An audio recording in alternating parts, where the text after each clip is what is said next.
بسم اللہ الرحمن الرحیم۔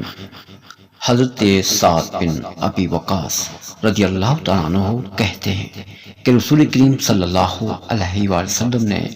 سیدنا علی علیہ السلام سے فرمایا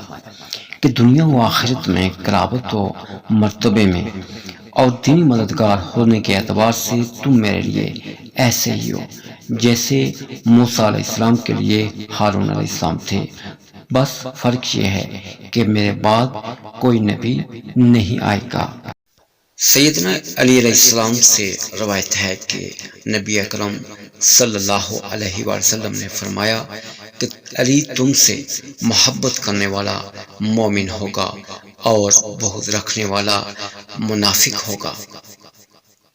حضرت عمران بن حسین سے روایت ہے کہ نبی کریم علیہ السلام نے فرمایا کہ حقیقت یہ ہے کہ علی مجھ سے ہے اور میں علی سے ہوں، نیز وہ تمام اہل ایمان کے دوست و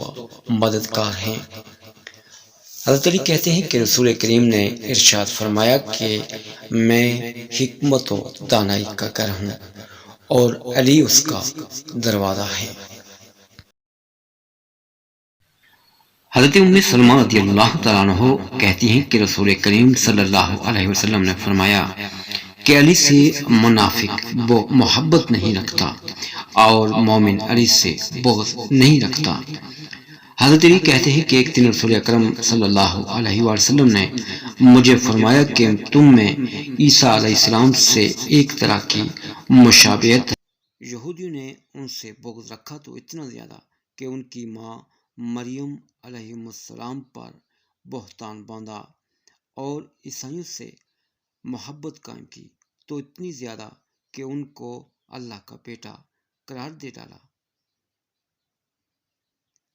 حضرت علی کہتے ہیں کہ مجھے یقین ہے کہ ارشاد نبی کے مطابق میرے بارے میں بھی دو گروہ اس طرح ہلاک ہوں گے کہ ایک مجھ سے محبت میں زیادتی کرے گا اور ایک مجھ سے بغض و عناد رکھنے والا ہوگا۔